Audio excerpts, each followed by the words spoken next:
A ver, ¿y si nuestra historia no empezara el día que nacemos? ¿Qué tal si empezara, no sé, meses o incluso generaciones antes? Bueno, esa es justo la idea que vamos a explorar hoy, el concepto de las memorias intrauterinas. Y para guiarnos en este viaje vamos a usar un resumen increíble de José La Rosa Yavar, que es coach con PNL y máster en constelaciones organizacionales. Juntos vamos a descubrir por qué el vientre materno es, en realidad, el primerísimo capítulo de nuestra vida. ¿Alguna vez han escuchado a alguien decir que siente que carga con un peso que como que no es suyo, o que repite una y otra vez ciertos patrones en su vida que, de verdad, se sienten ajenos, como si vinieran de otro lugar, de otro tiempo? Uf, esa es la gran pregunta que nos va a guiar en todo esto. Vamos a intentar desentrañar de dónde pueden venir esas sensaciones. Ok, este es nuestro mapa para el viaje de hoy. Primero, vamos a hablar de las memorias de antes de nacer. Luego, nos metemos con eso de la herencia invisible. Después, un poco de ciencia para que vean que esto es en serio, la biología de la memoria. Y lo más importante, claro, el camino a la liberación para, al final, poder reescribir nuestro destino. ¿Listos? ¡Vamos! Muy bien, empecemos por el principio, pero el verdadero principio. La idea central de todo esto es que el útero no es solo, digamos, una incubadora. Para nada. Es nuestra primera escuela. Es ahí donde se ponen los cimientos de nuestra personalidad. Y todo lo que se vive en esos 9 meses puede dejar una huella para toda la vida, de formas que ni nos imaginamos.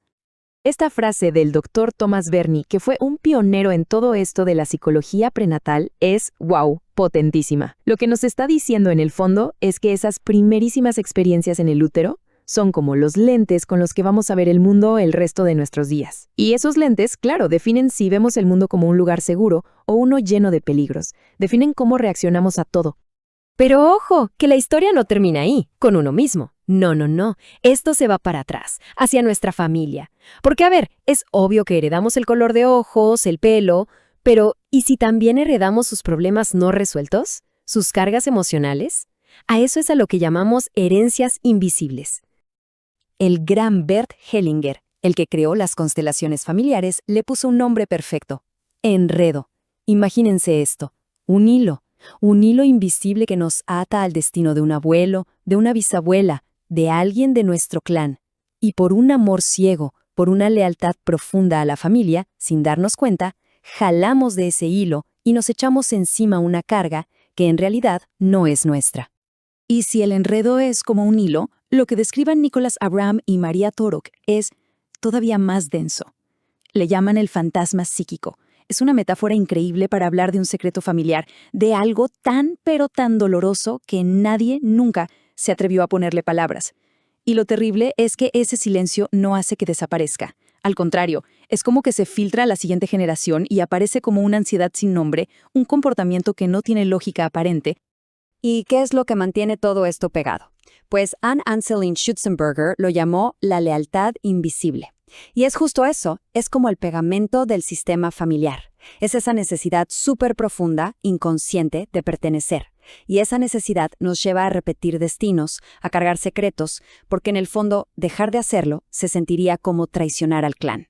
Y eso genera una culpa tremenda. Y todo esto nos lleva inevitablemente a una de las frases más potentes de la psicología, de Carl Jung: lo que no se hace consciente se convierte en destino. Es así de simple y de complejo. Si no nos damos cuenta de estos enredos, de estas lealtades, pues van a seguir manejando nuestra vida desde la sombra. Pero en el momento en que les ponemos luz, ¡pum!, ahí es cuando se abre la puerta para cambiar las cosas. Y a ver, para quien esté pensando que todo esto suena muy, no sé, muy psicológico, muy abstracto, pues no, la ciencia moderna lo está respaldando. Hay un campo fascinante que se llama epigenética y nos está mostrando cómo estas herencias emocionales pueden literalmente dejar una marca en nuestra biología. Fíjense en este número, 97%. Es clave. Durante mucho tiempo se pensó que esa parte de nuestro ADN era basura, pero gracias a biólogos como Bruce Lipton, hoy sabemos que es todo lo contrario. Funciona como una antena. Es súper sensible a lo que pasa alrededor. ¿Y qué significa esto? Que las emociones de la madre durante el embarazo mandan señales que pueden, literalmente, prender o apagar genes en el bebé, moldeando su biología para el resto de su vida. Impresionante, ¿no? Y no, Lipton no es el único que dice esto. Miren la tabla, tenemos dos ejemplos clarísimos.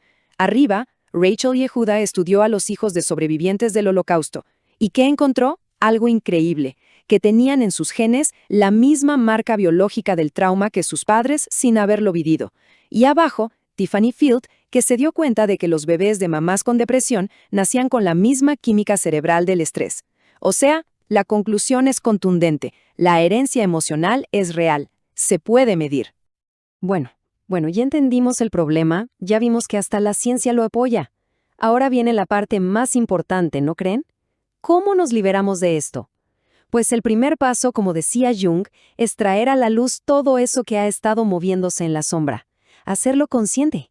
Y para empezar ese camino, hay un concepto del psicólogo Mark Frechette que es una bomba: el proyecto sentido.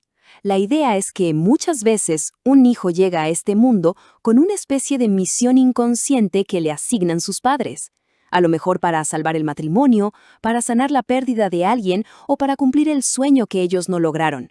Y lo más loco es que esta programación puede empezar incluso antes de la concepción. Y claro, esto nos lleva a una pregunta bien profunda. Una pregunta que invita a la reflexión personal. ¿Cuál habrá sido ese proyecto inconsciente que los padres depositaron en sus hijos? Pensar en esto, en si una parte de la propia vida ha estado al servicio del proyecto de alguien más, bueno, es dar un paso de gigante para empezar a recuperar el propio camino. Entonces, ¿cómo se hace? ¿Por dónde se empieza? Bueno, aquí hay una especie de resumen, un posible camino. Paso 1. Tomar conciencia. Darse cuenta de los patrones y de dónde vienen. Paso 2. Nombrar lo indecible. Atreverse a ponerle palabras a esos secretos, a esos traumas.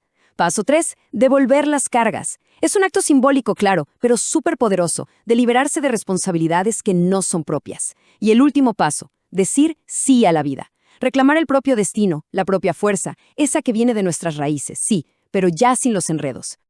Y con esto llegamos al gran objetivo final, que es reescribir nuestro propio destino. Porque liberarse de estas cargas no se trata de buscar culpables o de rechazar el pasado, para nada. Se trata de integrarlo, de mirarlo con honor, para poder al fin ser libres de verdad. Y creo que este es el mensaje más importante de todos. El origen no es el destino. A ver, nuestro origen, claro que nos informa, nos da contexto, pero no tiene por qué ser una sentencia. Entender de dónde vienen estas fuerzas nos da el poder de elegir un camino diferente. No estamos condenados a repetir la historia. De hecho, piénsenlo, la mejor forma de honrar a nuestros ancestros es viviendo la vida plena y consciente que a lo mejor ellos no pudieron vivir.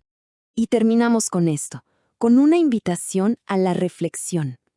Porque ponerse a sanar la propia historia es un acto de una generosidad inmensa. Y no solo nos libera a nosotros mismos, no, tiene el poder de sanar hacia atrás el pasado y de proteger el futuro, liberando a las generaciones que vienen de cargar con estas herencias invisibles. Y bueno, no podemos terminar sin agradecer, y mucho, a José La Rosa Yavar. De verdad, su excelente resumen ha sido la brújula en esta exploración tan profunda de las raíces de quiénes somos. Muchas gracias por habernos acompañado en este viaje.